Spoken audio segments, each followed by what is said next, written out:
여러분 안녕하십니까? 오늘 한국사 두 번째 강의 제가 하게 됐고요. 제 이름은 기억나십니까? 제 이름은 오원식입니다. 제가 맡아서 오늘 여러분과 함께 공부할 내용은 흥선대원군의 정책을 어떻게 평가할 것인가 라고 하는 주제입니다.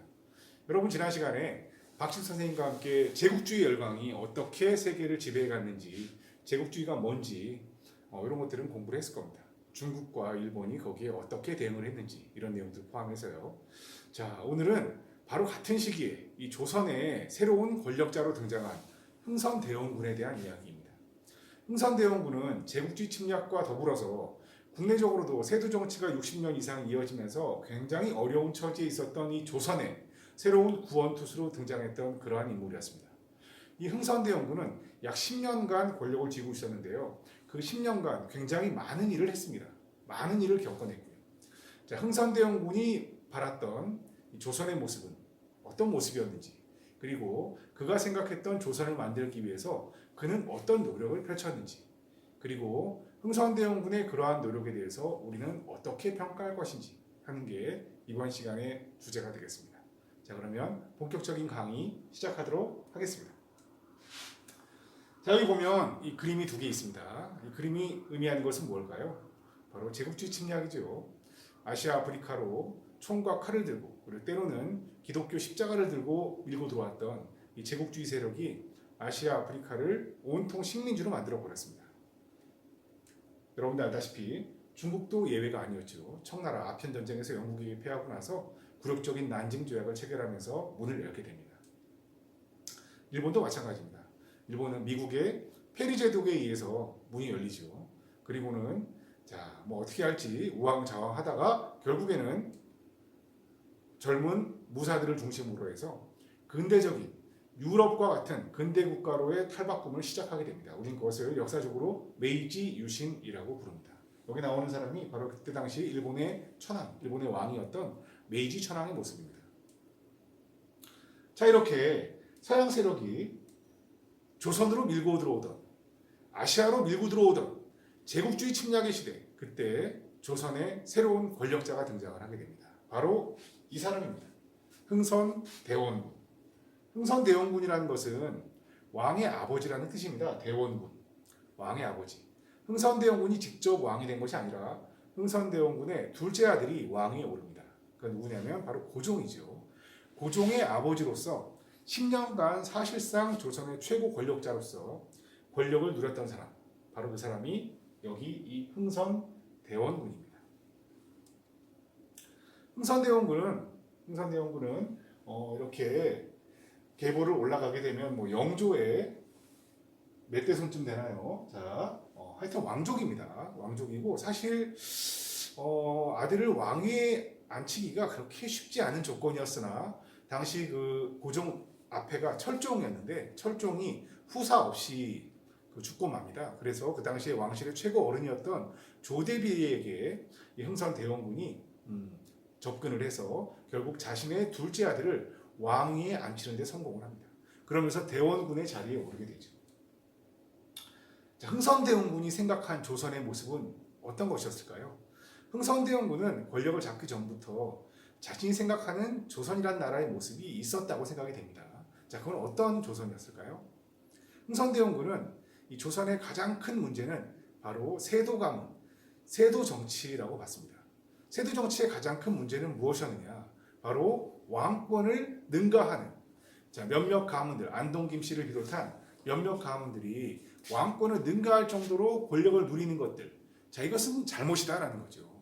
왕권이 바로 서야 백성들도 편안하고 나라가 안정된다라고 생각했던 게 바로 흥선대원군입니다. 따라서 흥선대원군은 권력을 잡자마자 가장 먼저 이렇게 왕권을 안정시키고 통치 체제를 정비하기 위한 여러 가지 조치들을 취하게 됩니다. 그 첫 번째가 바로 세도 정치를 끝장내는 것, 안동 김씨를 중심으로 하는 세도 가문을 축출하는 것, 이것이었고, 세도 정치의 권력기관화되었던 비변사를 갖다가 축소 폐지하는 것이었습니다. 이렇게 해서 정상적인 국가 체제로 다시 복귀하는 것, 이것이 바로 흥선대원군이 생각했던 조선의 모습입니다. 어떻게 보면 흥선대원군의 그 이상적인 조선이란 나라의 모습은 이 세도 정치 이전에 왕권이 안정된 그 이전의 조선 사회로 돌아가는 것이었다고 볼 수도 있겠습니다. 그리고 바로 그러한 흥선대원군의 그 생각이 가장 많이 담긴 그러한 정책이 바로 이 경복궁 중건 사업이었습니다. 자, 이 경복궁은 조선왕실의 정궁이었습니다. 그렇지만 우리가 알다시피 임진왜란때 불에 타버렸고요. 그 이후에 이 조선의 왕들은 주로 창덕궁을 이용해 왔습니다. 이 왕실의 권위는 세도 정치 기간에 땅바닥까지 떨어져 있는 상태였고요. 이 상황에서 왕실의 권위를 높이는 가장 중요한 수단은 바로 궁궐을 새로 짓는 것이다. 경복궁을 왕권의 상징이라고 할 수 있는 경복궁을 다시 짓는 것이라고 생각했던 흥선대원군은 경복궁 중건 사업을 벌이게 됩니다. 다만 이제 당시에 경복궁 중건 사업을 벌이려면 많은 비용이 들어가게 되는데 조선은 당시에 재정이 어려운 상태였습니다. 따라서 경복궁 중건 사업을 위해서는 별도로 돈을 찍어내는 이런 비정상적인 방법이 동원이 되는데 바로 저기 나오는 당백전이라고 합니다. 엽전 하나가 엽전 100개 역할을 하는 거죠. 돈을 마구 찍어내게 됩니다. 처음에는 당 5전을 찍어내다가 나중에는 당 100전 찍고요. 그 다음에 원납전이라고 하는 기부금도 징수를 하게 됩니다. 이렇게 사실 재정이 어려운 가운데서 무리를 해가면서 벌인 사업이 바로 경복궁 중건 사업. 경복궁 중건 사업을 벌였던 이유는 바로 왕실의 권위를 회복하면서 조선이란 나라의 통치 체제, 통치의 어떤 기본을 세우겠다라는 것이 바로 흥선대원군의 생각이었던 것입니다. 자, 경복궁 중건 사업은 사실 당시 조선의 입장에서 볼 때는 상당히 무리한 사업이었습니다. 그러다 보니 이 당백전 발행으로 물가가 폭등을 하고 그리고 백성들의 생활이 매우 어려워지고 강제로 노역에 백성들을 동원하면서 백성들의 불만이 높아지기도 했던 그러한 사업이 바로 경복궁 중건 사업이었습니다.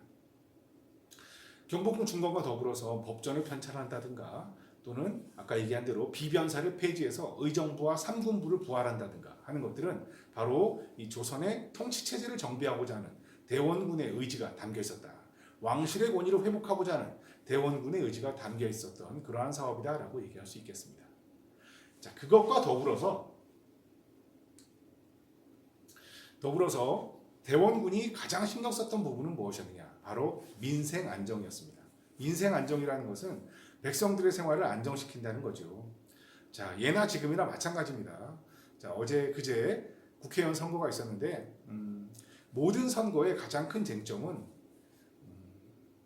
먹고 사는 문제입니다. 먹고 사는 문제. 예전에 어떤 정치인이 살림살이 좀 나아지셨습니까? 라고 하는 이야기를 했던 적이 있었는데요. 정치의 기본은 바로 먹고 사는 문제입니다. 당시 백성들 먹고 살기 굉장히 어려웠습니다. 대원군도, 흥선대원군도 그걸 잘 알고 있었습니다. 백성들의 생활을 안정시키지 않고서는 조선이란 나라가 똑바로 설 수 없다라고 생각을 했습니다. 민생 안정을 위해서 대원군이 가장 노력했던 부분은 두 가지가 있습니다. 하나는 바로 세금 제도입니다. 세도 정치 기간에 세금 제도가 엉망이 되었습니다. 당시 조선의 세금 제도는 크게 전정, 그다음에 군정, 환곡 요 세 가지를 들 수가 있습니다. 전정은 이제 땅에다 물리는 세금인데 이 전정을 제대로 하기 위해서 땅을 갖다가 정확하게 다시 파악을 하고 정확하게 세금을 물렸습니다. 그리고 군정, 군대 가는 대신에 옷감을 내는 것을 군포라고 했습니다. 그런데 당시 백성들은 옷감, 군포를 납부했지만 양반들은 군포를 납부하지 않았습니다.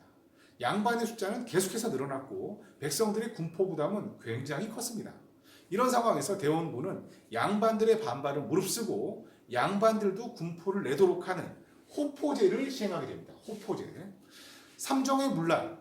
자, 당시 세금 제도의 문란으로 고통받는 백성들의 이 어려움을 해결하기 위해서 대원군은 특히 군정의 문란을 해결하기 위해서 호포제를 시행하게 되었다.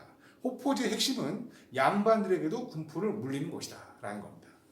그리고 또 하나 바로 환곡이 있습니다. 이 환곡이라고 하는 것은 사실 백성들이 어려울 때 꿔줬다가 나중에 이자를 붙여서 갚는 제도입니다. 사실은 백성들을 위한 제도였죠. 그러나 세도정치 기간을 거치면서 이 소위 탐관오리들이 환곡을 이용해서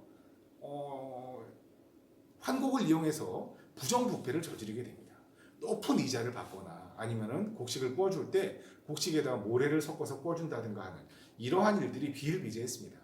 이 환곡으로 생겨나는 이런 고통들도 백성들에게는 어마어마했는데 이 문제를 풀기 위해서 대원군은 환곡을 자, 관청에서 운영하는 것이 아니라 민간에서 운영하는 것으로 하자라고 해서 사창제라는 것을 도입하게 됩니다.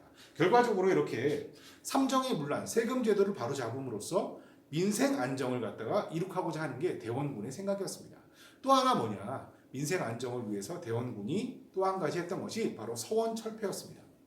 자, 당시 수백 개에 이르는 서원들이 백성들에게는 민폐가 되고 나라 재정에는 하등의 도움이 되지 않았습니다.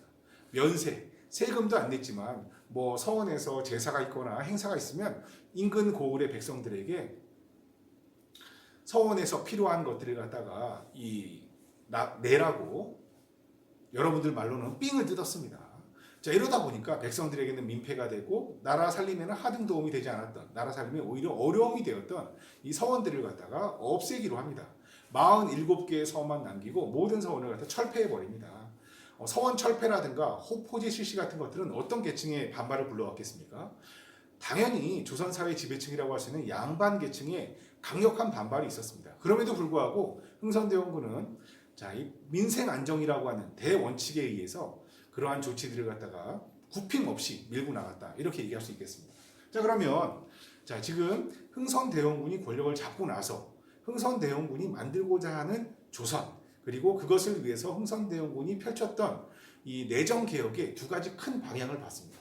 한 가지는 통치체제를 안정시킨다. 다른 말로 하면 왕권을 강화시키고 통치체제를 정비한다라는 게 하나 있었고요.